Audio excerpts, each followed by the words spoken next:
Greetings, fellow Earthlings. This is Dave Smith, your host of And Another Thing with Dave. In this episode, we're going to be talking about the stolen election. And it may not be what you think. I'll be playing clips from an interview with Greg Palast from the Kall Bottom Up show on YouTube. Greg Palast is an investigative journalist and author.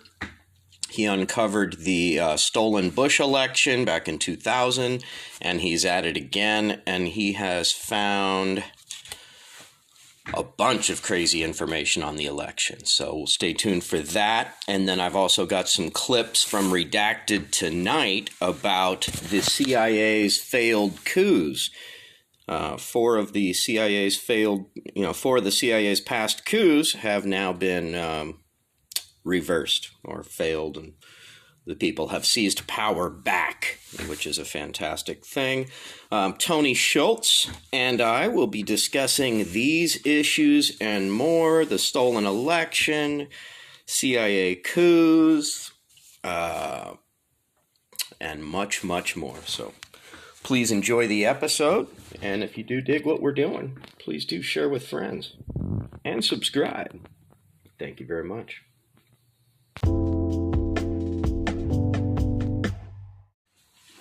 Here is a clip from the Kall Bottom Up show on YouTube, and his guest is investigative journalist Greg Palast, discussing Greg Palast's book, How Trump Stole 2020, but specifically addressing what I was talking about with Tony about how it doesn't make sense, right? The Republicans are contesting the presidential election results, but the Republicans overwhelmingly took the congressional elections, like overwhelmingly.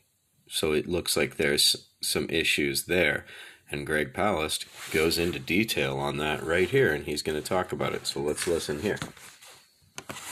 My guest for this show is Greg Palast. He's the investigative reporter for The Guardian, BBC Television, Democracy Now! And Rolling Stone, who broke the story of how George Bush stole Florida in 2000 by purging thousands of innocent black voters. He's the author of 4 New York Times bestsellers, including The Best Democracy Money Can Buy and Billionaires and Ballot Bandits. He's also studied economics under Milton Friedman. His newest book is How Trump Stole 2020. So, we're a couple of days outside after the election.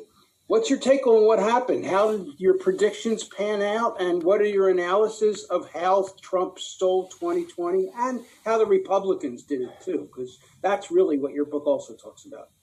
Well, of course, how Trump stole 2020 is not a prediction. I don't have a crystal ball, but it's a warning about what happens if we don't steal it back. Because the main trick that these guys used was ethnic cleansing of the voter rolls in Georgia, Wisconsin, Michigan, North Carolina. That's the story of this election, and our exposure. I won't take all the credit here or even pieces. When I exposed this, I issued a report for the ACLU of Georgia, saying that 198,351 voters had been illegally removed from the voter rolls, including Martin Luther King's 92-year-old cousin. 50 years voting in the same voting station. By the way, I just got word. Our campaign has had a hell of an effect. It's not just with the ACLU, but with the group getting out there and reaching out to these voters who were illegally removed in Georgia. Black voters matter. Latasha Brown, Cliff Albright, they took my list when we found all these illegal voters, and they sent out 98,000 big, colorful postcards. You've been removed from the voter rolls. Re-register. The Southern Poverty Law Center made thousands of phone calls to get people back on the voter rolls. Like I say, there's still a chance that Trump can convince legislatures not to certify the vote. Remember, under Article 2 of the Constitution, and I want people, if you want more information on this, at gregpalast.com, there's a 4-minute explanation of how 3 ways that Trump could still win the presidency with me and Tom Hartman. And one of them is what what Trump is doing, we said he would try what's called an Article 2 gambit. Now, Article 2 of the Constitution says that the state legislatures pick your electors. Now, I bet you thought, we all know we don't actually vote for president. We vote for electors. No, you don't even vote for electors, you poor schmucks. You vote. Your vote is purely advisory. America does not have a democracy. We give advice to each state legislature, and the legislatures then determine which electors go to the Electoral College. But they could well say that there's too much fraud, too much confusion, and so we're not going to certify anyone. Now, understand, Trump won't get 270 votes in the Electoral College that way, but neither will Biden, in which case it goes to the House, and there's at least 26 delegations that are Republican-controlled. It's one state, one vote, and they win. So all they have to do is convince one state legislature, maybe they might have to convince two, to say, oh, there's all this mail-in fraud, there's too much confusion, we don't know about these ballots. So, crazy kind of week with things that have been going on. Insane. What's on your brain this week? Trump's assault on democracy. Still will not concede this election, Dave. And now that we are supposed to be making this transition of power to a Biden administration, and we're dealing with a once-in-a-100-year pandemic, and this could be a matter of national security in addition to the pandemic, because as we're making this transition, is there a weak spot that our enemies, could take advantage of? I've been hearing some chatter about that. I would certainly like to hear much more detail, but just the fact of that our president, Dave, cannot seem to admit that he lost the election, and so many of his supporters are now buying into this. And well, we're going to have to wait and see when those electors do their job, Dave. Are they actually going to do what's right and uphold the will of the people, the people that voted for Joe Biden? And I think Joe Biden is now almost 7 million votes ahead of Donald Trump as we wind down the voting. And apparently to a lot of these Republicans, Dave, democracy doesn't matter that much. What really matters is that Trump stays in power. Yeah. Yeah, it's crazy times. I mean, the firing of Christopher Krebs, Dave, Department of Homeland Security. He's the guy that the cyber technology, the head of the cyber technology, and trying to make sure that our elections are not messed with by foreign governments, as what happened in the past. Apparently, these really went off nearly without a hitch. And he reported that, guys, as we're looking into this, there's just no credible information or evidence to support these fraud claims. And Trump didn't like what he heard, and he fired him. Does that sound familiar? It does. Comey said something I don't like. He's fired. Now, if you have a problem with a certain official, Dave, and the president has a right to have the people that he wants, but when you see this kind of pattern over and over again, Dave, as so many in the national security top echelon, these folks are getting fired as well. Don't you have to at some point say maybe it's Trump? Maybe he's the problem here, and it's like everybody else is always lying. He's telling the truth. And at some point, I think we just have to recognize a pattern. It's if you say something he doesn't like, if what you're doing or what you're reporting doesn't follow his game plan, you're out. Right. Well, what gets me, Tony, is how can you have it both ways? How can it be a landslide for the Republicans in the Congress, but when it comes to the presidential race, there's fraud in the election? Right. Yeah, if the Democrats were really that good at cheating, wouldn't they have already taken the majority in the Senate, and wouldn't they have picked up seats in the House instead of losing a half a dozen or more seats in the Yeah. House? I mean, they held on to the majority, which is good for the Democrats, but it certainly wasn't that blue wave that they thought. And exactly what you're saying, Dave, is like, how come this only applies to the presidential race and not to the down ballot races? Doesn't make a whole lot of sense. It really doesn't strengthen Trump's argument that the election was stolen from him. Right. Let's count all those. Let's count all those ballots as well. Right. Absolutely. No Funny how hurry. in the States. Go ahead. I was just going to say, no hurry. We got till January 20th. Yeah. But my problem, though, Dave, is the Trump administration is supposed to be assisting in this transfer of power.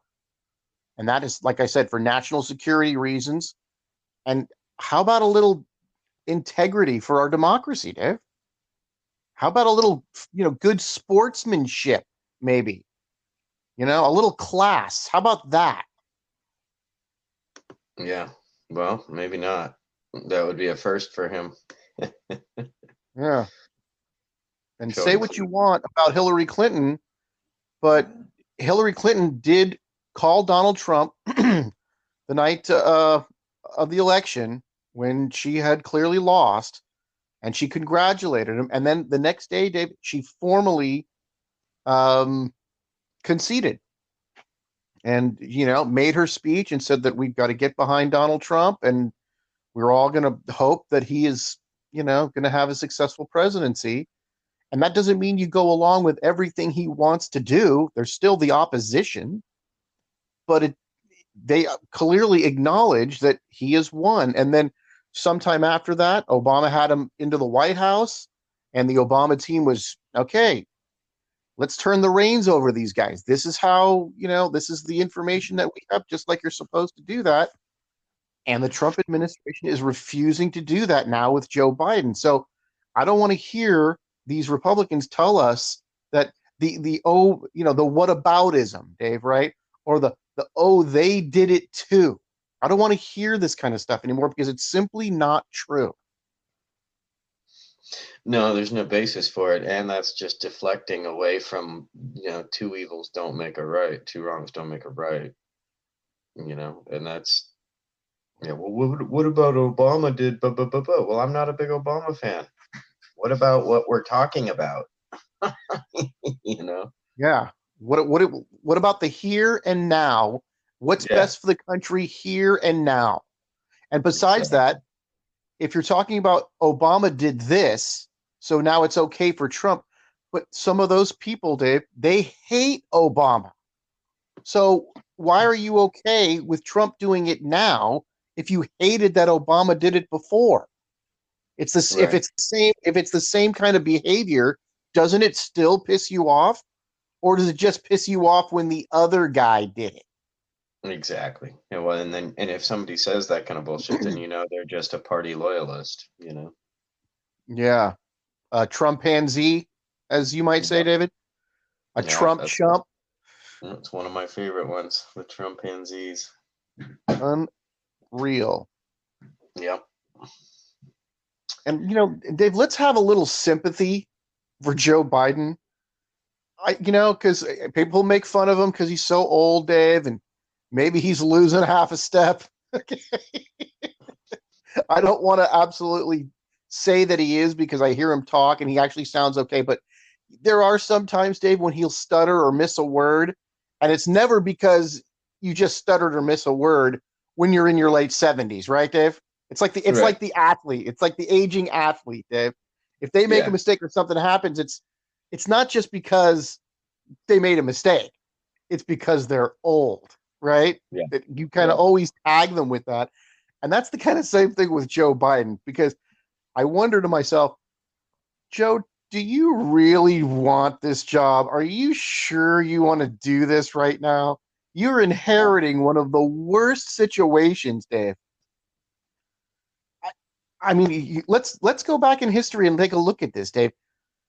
Clearly, this is a worse situation than Obama inherited with the Great Recession, right? Clearly, it's Yep. worse than that because, in addition, of course, to the economic struggles, you have the pandemic, which, that's what brought about the economic struggles. Then you go back to, say, the Vietnam era, and you inherited the situation, say, that Richard Nixon inherited with a mess in Vietnam. Okay, so that was a fairly tough situation, but you didn't have the economic collapse. At least even the oil embargo was several years away. You really have to go back, Dave, I'd say, to FDR taking over during the Great Depression. Mm-hmm. Yeah, For a it's transition as well, yeah. when the situation was really, really brutal. So I mean, why would he even want the job? That's a great question. Why wouldn't he be retiring? And then that brings up another great point. When the average age in America right now is like 22, 23 years old, something like that, why do we have these politicians? Like Feinswine is like, what, 80 something? And God, Pelosi is 79. Trump is in his 70s. Biden is in his 70s. Bernie is in his late 70s. What the fuck? Those people should have retired long ago at 65 and gotten the fuck out of the way for somebody else. I don't want to be with, just on board with age discrimination, Dave. I think that even in your later years, you can still, be mentally alert and physically healthy. I think you can too, but you've already served your country. You've already done your job. Now get out of the way for somebody who's younger, sharper, more spry, can put in more hours, can be more effective, is more attuned to what's going on with the current generation. We don't want these. Why would you want a dinosaur in office? And why would you ever give somebody a lifetime appointment? That's how you end up with somebody still alive in the Supreme Court that was born when slavery was happening. like what's his fuck? Right? Thurgood Marshall or whatever. That guy's 140 years old. When is he gonna die? Yeah, exactly. Like somebody push him down the aisle already. Jesus. Oh God. I mean, Dave, some of those shots when you would see Ruth Bader Ginsburg, Dave. Oh my God. She give it up. so incredibly frail. But apparently, Dave, mind really sharp. Well, yeah, but Tony, I mean, how are we really being served at that point, Dave, in my opinion, as far as some of these things, I would not put an age restriction on it. Like I said, because if somebody is, physically up to the job and mentally up to the job, I don't want to say, no, at this age, you can't do it. But I would say, Dave, that, if you're, elected to the Supreme Court, how about a 12-year, term? How about a 15-year? Why Something 12? like just pick a number, Dave. I think they should be there for a long time to where they know that just because you appointed me to this situation, I don't owe you anything, and there's nothing you can do to me. Like just because Trump has appointed these last three judges, it's not like they're beholden to him in any way. I disagree. Yeah. I think they're beholden to him for life. They just got a gig for life. They can't be fired, basically. Yeah, but it doesn't that mean they wouldn't be beholden to him? He can't fire them. They're not head of these agencies. Tony, if I just fucking bequeathed you, laid in your lap, a job where you were not only rolling, but you had high prestige, and you could never be fired, and you had tenure for life, would you not be like giving me fucking serious Christmas presents and shit every year? Yeah, I probably would, Dave, and I'd be very grateful to you, but I am in no way obligated to vote the way you want me to vote. But you would definitely be thinking about that every time, wouldn't you? But there's no mechanism in place to say that you have to be. No, But there's nothing to safeguard against it either. There's nothing to do that. No, that's true. But like I said, it's like, if the worst situation, Dave, is if you control my job, you control my future in that regard. No wonder some of these people don't want to stand up to Donald Trump, Dave. I mean, you have people that he hasn't appointed. He didn't even help to get a lot of those people elected. They, like you said, they some of them have been there for 50 years or whatever, 30 years, right? But they're afraid of Donald Trump because he controls the Republican base. If you're a Republican politician now, Dave, and you don't go along with this latest, this latest scheme coming from the administration and from the president, oh, gee, I guess he could tweet about you later on. And the next time you come up for election, if Donald's been bashing you, even if he's been out of office for a couple of years, you might not get support from the base, Dave. Maybe you don't get support from the Republican National Committee. I mean, that's a real thing, Dave. That's not like if you're on the Supreme Court, you can't do anything about that. I guess he could yap enough about it to get some crazy militia guy to shoot at your house. Maybe that would happen. God only hopes that doesn't. But these other politicians, Dave, and you and I both know, and any working person out there knows, Dave, that, our job's pretty sacred. It's really, really necessary. And if we don't have it, our lives are turned upside down. And I think that's what a lot of these politicians are afraid of. They got a good gig. They want to keep it. You got to keep the boss happy. And if you don't, you're out. Yeah. I don't know. I just think lifetime appointment, that's not real world. Nowhere in the world does that happen except for that. So I think it's wrong by default. Because you can have these ideologues who are in sync. So maybe I don't owe you anything, but we're, diehard New World Order fascists, and we'll both do anything to advance that cause, So Absolutely. you can run into problems like that where the motherfucker can't be voted out, no matter, how evil or whatever they turn out to be, or how much of an agenda they happen to be carrying out. Yeah, and that's why. Go ahead. That's part of the problem with this Amy Comey Barrett is she's got no experience, really. She's straight out of being a law school professor and a law professor, and so she's basically just an ideologue that was picked because it's believed she's going to vote along the lines that are desired. That she's a hardcore right winger, and she's going to vote the Republican Party line, and very, very hard right. No doubt about it. Very predictable. Her votes will be very predictable. But Supreme Court justices, Dave, have surprised us. And even some of those cases lately, John Roberts, the head of the Chief Justice of the Supreme Court, Dave, he's a conservative guy. That was a right-wing appointee.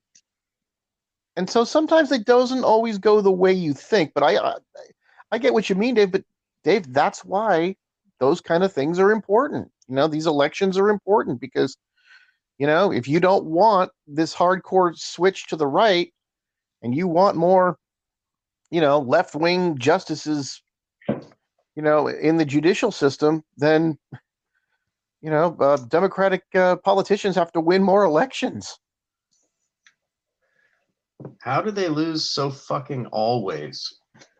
Like, I don't know.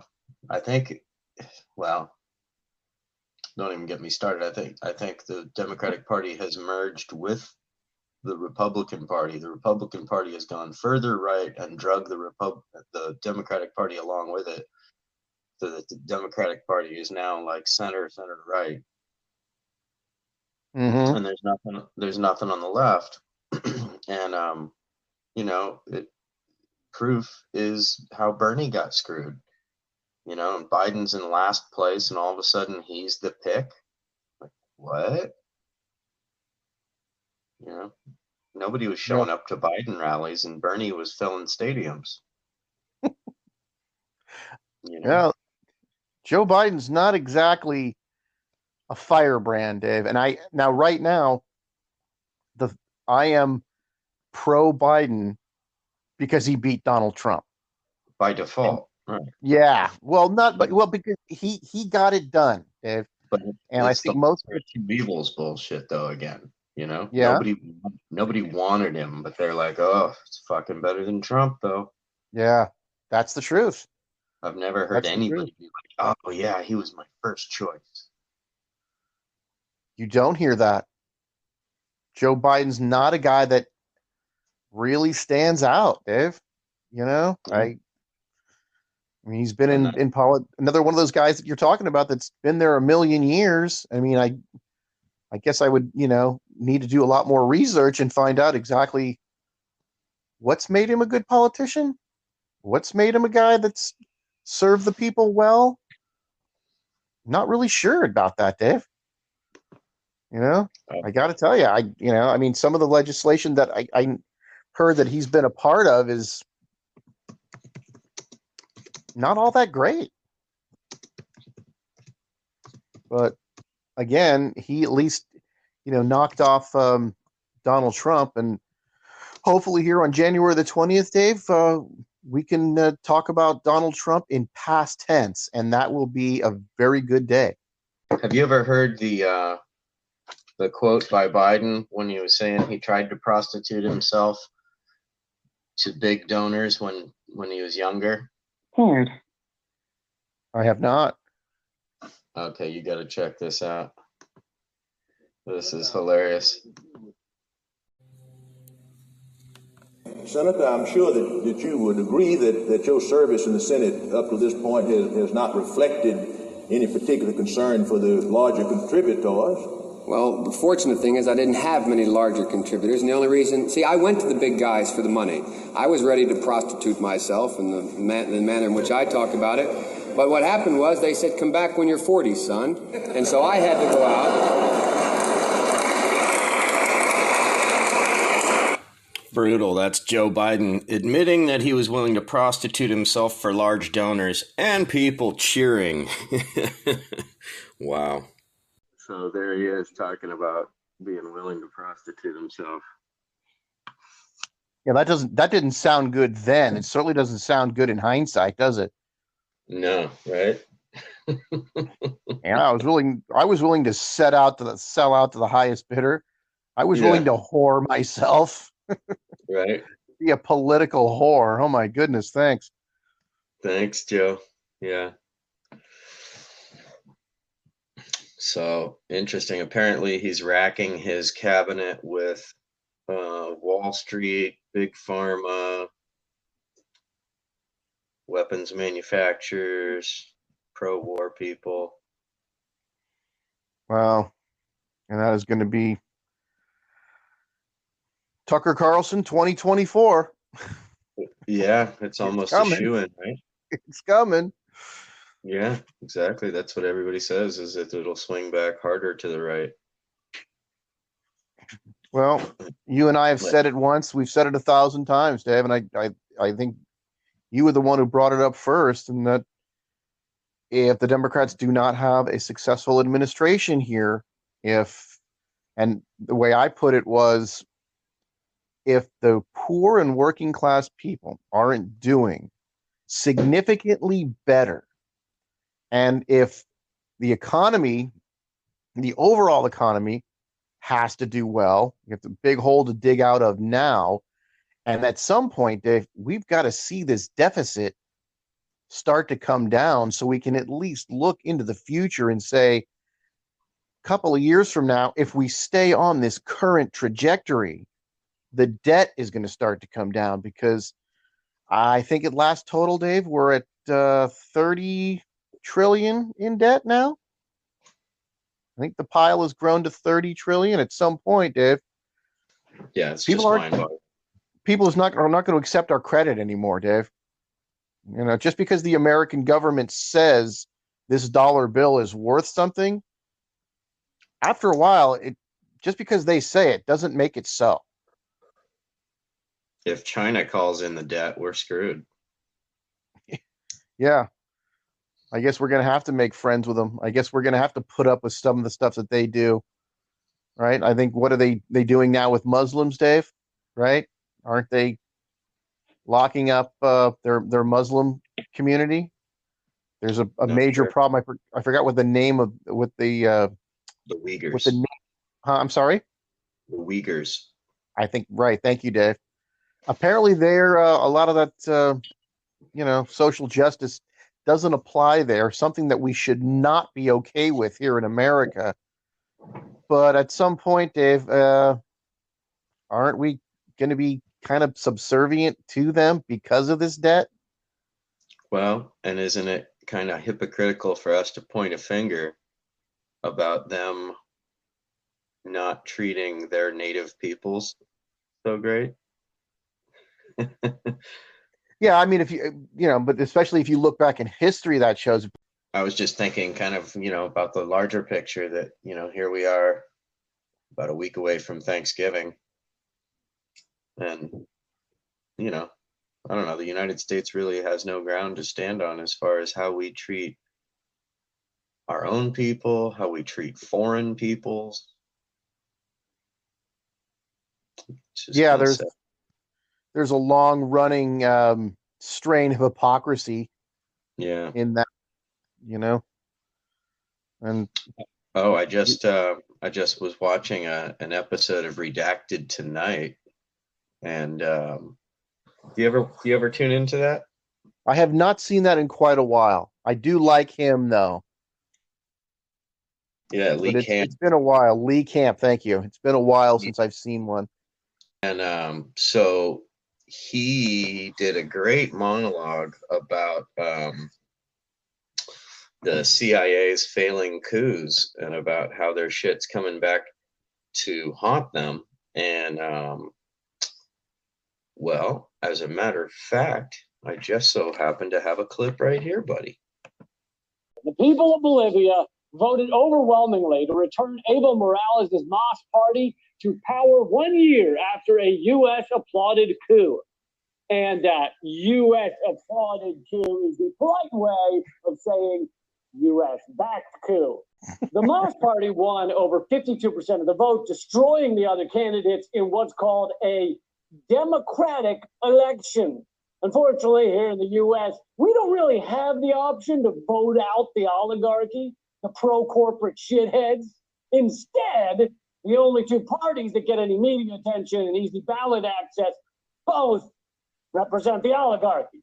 So the small country of Bolivia did something that is proven impossible in America. They voted out the assholes.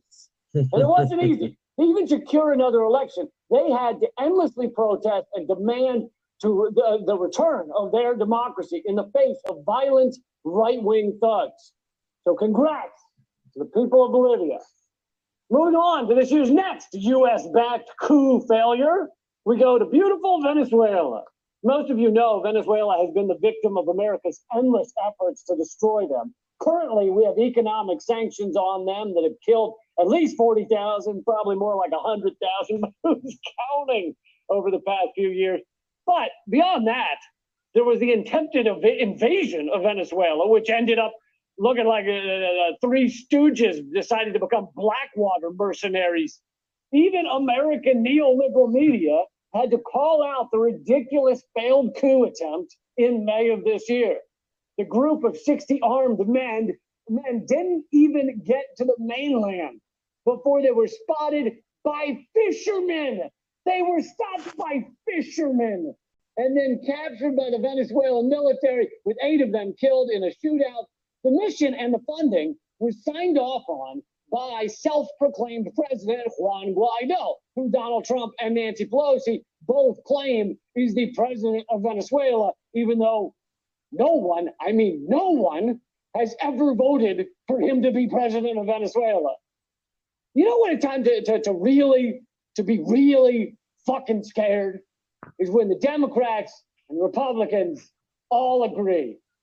And for our third example of CIA butt hurting, we go back to 2018 when Nicaragua defeated a right-wing U.S.-backed coup in which violent insurgents occupied universities burnt down government buildings and pro-government activist homes, besieged police headquarters, and tortured and even killed Sandinistas.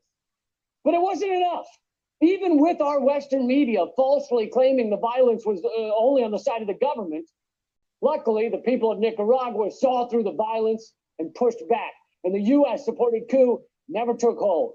So that's the three recent historic moments of Latin American countries rejecting U.S.-backed takeovers. But I have a bonus good news item for you, and it just happened last week. Chile voted overwhelmingly in favor of rewriting the country's constitution to replace guiding principles imposed 4 decades ago under the military dictatorship of General Augusto Pinochet. The 1980 Constitution was based on the neoliberal beliefs of a group of Chilean conservatives who studied under American economist Milton Friedman. What the Guardian article, though, fails to mention, probably intentionally, is that the coup that put the military despot Pinochet in power was manufactured and facilitated by our very own CIA to force out socialist Salvador Allende. And although authorities claim Allende killed himself during the coup, I think he did it the same way Jeffrey Epstein did. So pretty good, huh? So going all the way back to Pinochet. Oh my goodness. yeah, so that was Redacted tonight from November 6th, 2020 on YouTube, episode 315.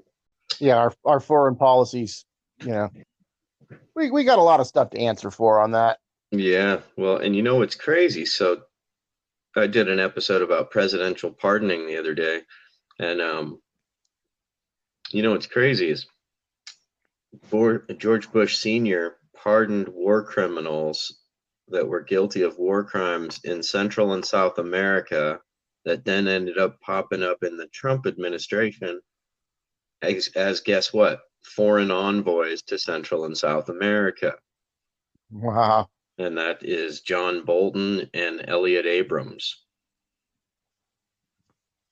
They're both convicted war felons, war criminals. Convicted. They should be in jail. Foxes guarding the hen house. Yep. So, yeah, man. But, it's not even over. There's still, apparently the Supreme Court could still step in and stop the counting. So we're in a crazy, weird, precarious time right here, Well, it's, again, Dave, it goes back to so many of these actual norms that we deal with. They're not exactly written in stone as to how they're going to be handled as far as, legally is concerned. Right. And what you've been hearing a lot lately, Dave, is, a lot of this is on the quote unquote honor system. Okay. And like you're talking about these electors from these different states. And well, there's no actual law. There's nothing in, say, the Constitution that says they all have to get together from Georgia and say, yeah, these delegates go for Joe Biden because he won the election in Georgia. And when you get to that kind of thing there, Dave, and you wonder, will some of these people just throw this whole thing into absolute chaos and go, nope, we want Donald Trump? Well, the will of the people be damned. Right. It's funny you bring that up, because I was listening to KPFA, and they were discussing the history of the electors and the Electoral College and this and that. And there is no law to force the electors to vote in line with the constituency. Right. So that's exactly it. Well put. So you can form an alliance, a sycophantic alliance or allegiance or both to, Trump, your almighty, Lord and Savior, and vote for him going against your entire constituency. And there's no law to correct that, to force a correction of that. Right. Just because that's the way it's always been done. And I think if you took any 20 Americans, Dave, at random, I bet only one or two would even know that. Yeah. And You there, know, there isn't. I only found out about that, Dave, in the last couple of elections myself. Yeah. And I follow this stuff, right? Right. Because it just never even occurred to me Yeah. that could happen. Well, because it's I think it was right. one or two elections ago that I was hearing some stuff about that. And now, of course, during this election cycle, it's become front and center, right? Because we've got a president that's wholeheartedly challenging this election. And, it's another one of those things, Dave, where what is it, Dave, about Republicans that they say they're all about the Constitution. They say they're all about democracy and how much they love America. But as long as it's not controlled in any way by Democrats, because once that happens, then you throw all the rules out the window. Because as far as some of them are concerned, it's life is just not good. America's just not good unless our leaders all have R's next to their name. Yeah, as if there's that big of a difference between most of the, Congress and Senate people, Yeah, but again, Dave, they are too much alike in certain respects. But, when I go back to that, I think I told you about this. I think we talked about it on one of the podcasts, year or so ago, about that article about Mann and Orenstein, Dave. And these are the guys that have been writing about Congress for 20-something years. And they had an article, I think, all the way back to 2012 that was entitled, "Let's Just Say It, the Republicans Are the Problem." And it just goes into detail, Dave, that Republicans don't care about facts, Dave. They're just unmoved by science. Compromise is a dirty word. And they talk about the moving of the goalpost, Dave, what you were alluding to earlier, how the right gets further and further off to the right and then wants the Democrats to meet them in the middle, only the middle's not the middle anymore. Right. Right? The middle's not the 50. And the Democrats have been rolling over to do it. And they just keep moving over there. And the middle's not the 50-yard line anymore. We're down at the 20 now. So now the Democratic Party doesn't represent the working class at all anymore. They've offered, even in this time, running against Donald Trump and during a pandemic, none of the candidates were offering anything. Nobody's offering Medicare for all, legal marijuana, nothing. They're not even throwing us a bone. It's vote for us or you're going to get that guy. Right. And that's a really sad thing, Dave. It's, everything's going to look better just because it's not Donald Trump to so many of us. But as you and I keep talking about, Dave, this is just going to get us a Republican ticket in 2024. And, I got to get going here in a few minutes, Dave, but I did want to finish with this.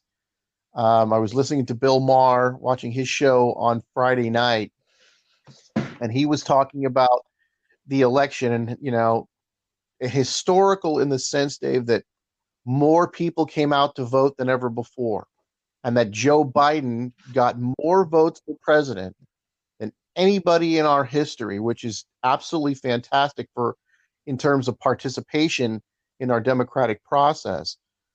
Unfortunately, you know who's number 2 on that list? Yeah, Donald Trump. And even though Biden's going to end up beating him by probably over 6 million votes, maybe even getting closer to 7, I think currently as it stands, with still some votes coming in, he's ahead by 5.5 million or something like that. But Bill Maher was asking Dave about what is it about being a Democrat that seems to be so toxic to so many people. And he was really coming down, Dave, on the side that it's not really about policy. It's that the Democrats look weak. They look like they're too much of the the frailties, Dave, of like we can't have right-wing speakers on campus. We've got to have our safe space. Right. Okay. And he was talking about it in those terms, and I thought to myself, Dave, I only know this on an anecdotal basis, small sample size, a handful of people that I know. But when and these folks that you and I both know that are Republicans, not whacked out crazy people, not super, these guys are not going to join the Klan or anything like that.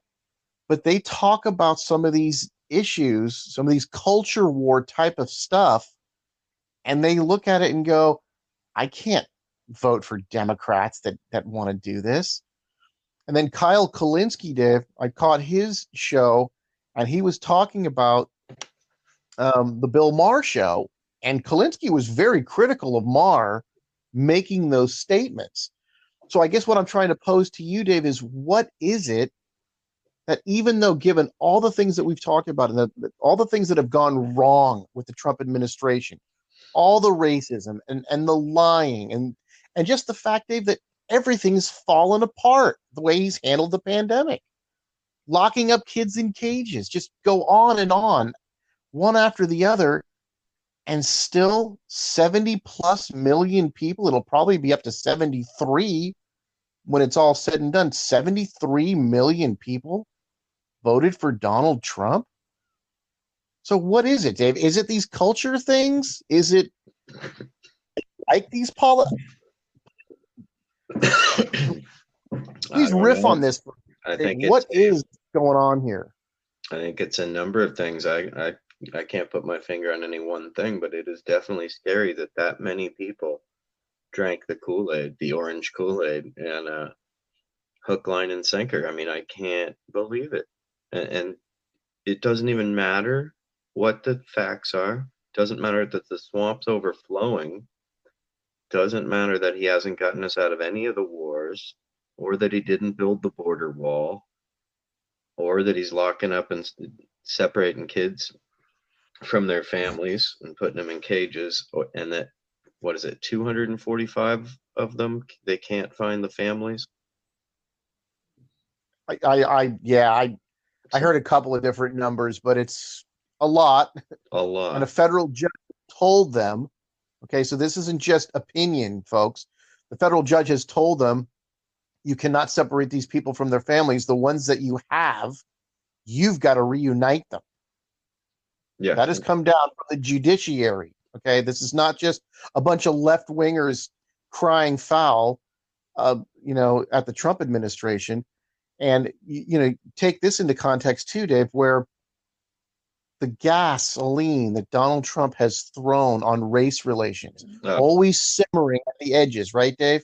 Always a flicker here at the edges when it comes to race in the United States.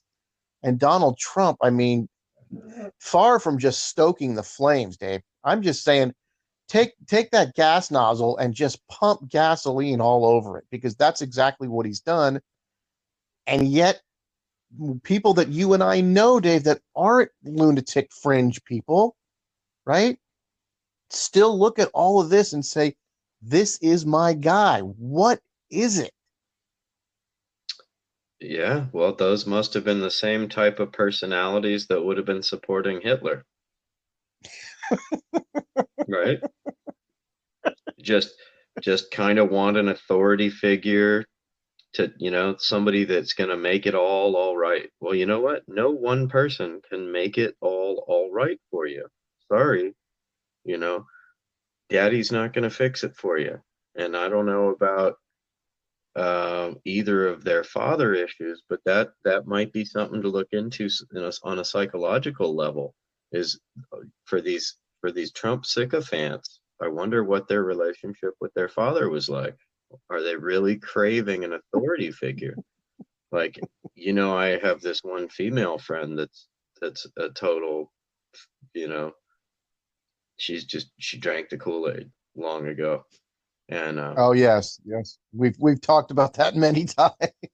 Yeah, so I've never heard her talk about her father. So, talks about it. Stressful. Sorry, go ahead. I think, Dave, too, stressful economic times, Dave, when you're worried about your future, I think that tends to make people want to seek easy solutions, Dave. Oh, yeah. Don't like to hear it complicated. Let's go this way because he can just change it all right now. I would say that has a lot to do with it. Because if you certainly look back at some of the fascist takeovers, and even far left takeovers, you want to say communism, but basically, Dave, totalitarian type dictatorship takeovers, they usually follow, Dave, really, really rough economic times. Right. Right. And I'm sure you've seen the footage on the things that you've been watching, Dave, but our bread lines have now been replaced by rows and rows of lines of cars stretching miles in some places to get food. Yeah. Food insecurity.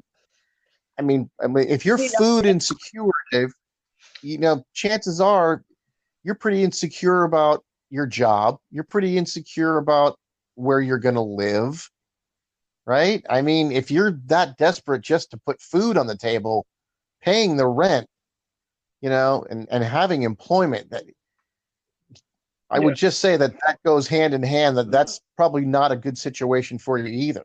Absolutely. Absolutely. And all those people are those 40% of Americans that can't afford a $400 emergency, right? Or they would have food on the table. Right. That there they are in their emergency, and they don't have that $400. And that, That's how brutal is that? And that, Dave, goes back, a lot longer than the pandemic, a lot longer than Donald Trump. Goes back. So you can't lay all that on Donald Trump. No, it's been getting steadily worse since Reagan. Yeah, I mean, it's just a lot of people, Dave. No matter, economy's good, stock market's good, unemployment is low, and you still can't make a $400 emergency. I mean, God, Dave, $400 for most people, Dave, that's like your food bill. Yeah. It's like that shouldn't be a thing. And that's where, again, Dave, it's like we go through this this Biden administration, Dave, especially if the Democrats are able to capture the Senate, if these runoff elections coming up on January the 5th in Georgia, if they go the way of the Democrats, and that would make Kamala Harris the deciding vote and would basically give Democrats control of the Senate for the first time in several years. If the Democrats don't find a way to fix this, Dave, I'm sitting here right now, and you know how much I don't want to vote for a Republican, okay? I'm telling you here right now, I might not vote for the Republican, but I'm not voting for the Democrat. Yeah. Joe Biden's running again, and he can't fix some of these things, Dave. I'm going to have to just be completely honest with our viewers right now that Democrats aren't going to deserve your vote. Joe Biden will not deserve your vote. I voted Green Party, Tony. Really? Yeah. For a number of reasons, but Joe Biden did nothing to earn my vote. The Democratic Party has offered me nothing, except for we're not Trump, and the fact that I also knew that California was going to be a landslide to Biden. Right. Yeah, your nice, safe California spot, so it's not like you're going to turn around and help Donald Trump out.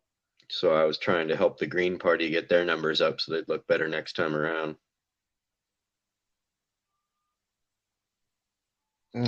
But apparently I can understand it. But apparently the Green Party did abysmally low. What was it, Howard Hawkins? Yeah. Is that the guy?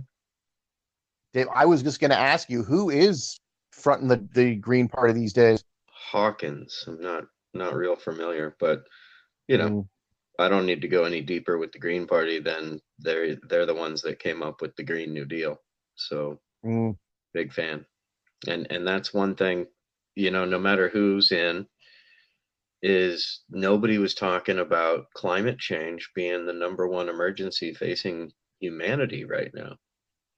Yeah, well, during a pandemic and an economic collapse, Dave, the last thing people want to hear about is that. And it's a shame that that's the state we're in, because that doesn't go away. I just read a headline, 2021 famines of biblical proportions. Yikes. So, you got the convergence of all this shit happening at the same time, right? Mm-hmm.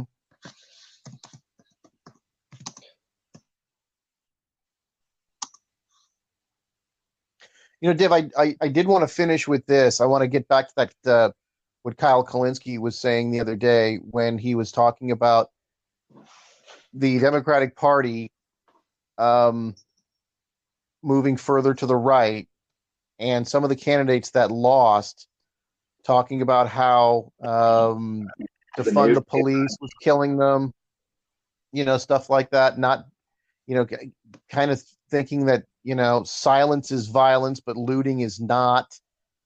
And Kalinske was making reference to, Dave, that when these Democratic candidates run too close to the center, they lose. And when they actually do run much further to the left, much more progressive, Dave, they actually win. And he was citing some statistics through this. Give me your final take, and we'll end it on this. Is that how it should be done? Because obviously Joe Biden didn't do that, and he won.